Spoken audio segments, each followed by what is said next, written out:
Good morning, students. I am your English teacher from New Horizon. As you know, our government decided to lock down India for fighting coronavirus. So, to follow these rules, our Honorable Manager Sir and Principal Sir decided that education is provided you at your home through mobile. I hope you all will be following all safety rules at stay your home. So now let's start our class. Class 6, your first chapter is the poem Daffodils. It is a poem. The poet of this poem is William Wordsworth. Firstly, I read this poem for you. Pay attention, all of you. I wandered lonely as a cloud that floats on high over vales and hills, when all at once I saw a crowd, a host of golden daffodils, besides the lake beneath the trees, fluttering and dancing in the breeze. Continuous as the stars that shine and twinkle on the Milky Way, they stretched in never-ending line along to the margin of a bay. 10,000 saw I at a glance, tossing their heads in sprightly dance.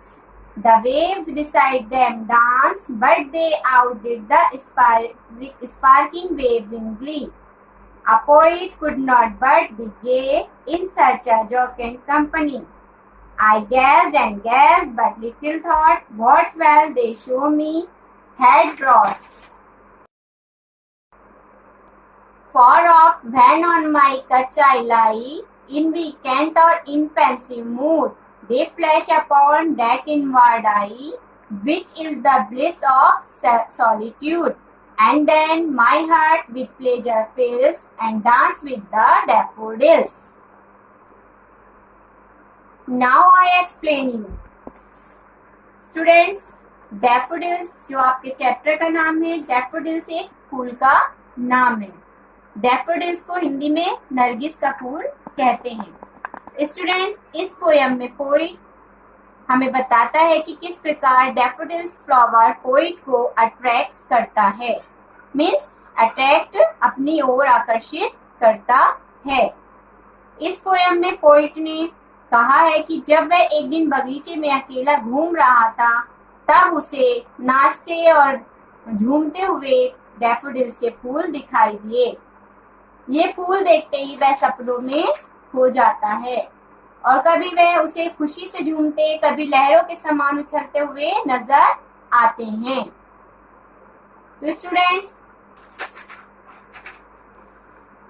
Poets बताता है कि daffodils के फूल उसको किस तरह से खुशी देते हैं जब वो अकेला घूम रहा होता है. उसकी दुख को खुशी में कन्वर्ट कर देते हैं और उसमें सारी अच्छाइयां नजर आती हैं. स्टूडेंट्स, आप इसको एक एग्जाम्पल के थ्रू समझिए. जैसे आप कभी किसी टॉयज शॉप में जाते हैं तो आपको वहां पर बहुत सारे टॉयज दिखाई देते हैं.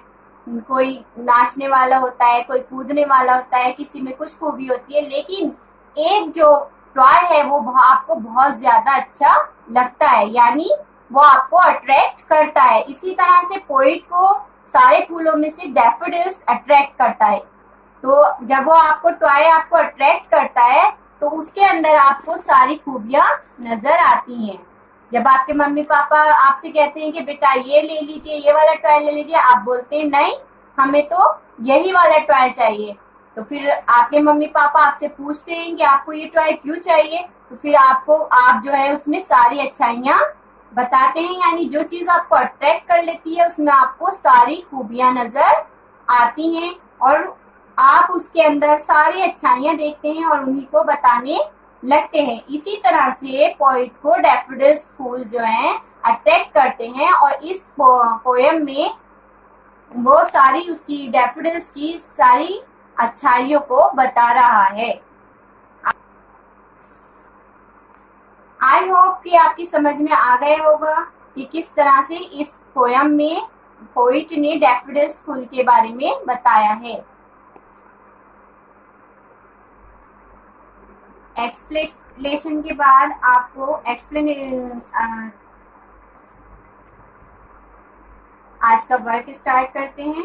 शुरुआत करते हैं वर्ड्स मीनिंग से। ट्विंकल, ट्विंकल के सामने लिखा हुआ है जगमगाहट। सेकंड है मिल्की वे, मिल्की वे आकाश गंगा। वेल्स पहाड़ी, वेल्स यहाँ पर वैलीज से लिया गया है, वेल्स पहाड़ी। फोर्थ इज स्प्राइटली यानी प्रमोदित यानी खुश करना। आउटडेट आगे बढ़ना। Of bar bar. इनवर्ड आई भीतर की ओर आंख। ब्लिस आनंद।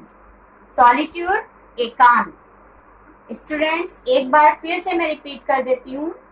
ट्विंकल जगमगाहट, मिल्की वे आकाशगंगा, वेल्स पहाड़ी, स्प्राइटली प्रमोदित, आउटडिट आगे बढ़ना, ऑफ बार बार, इनवर्ड आई भीतर की ओर, ब्लिस आनंद, सॉलिट्यूड एकांत।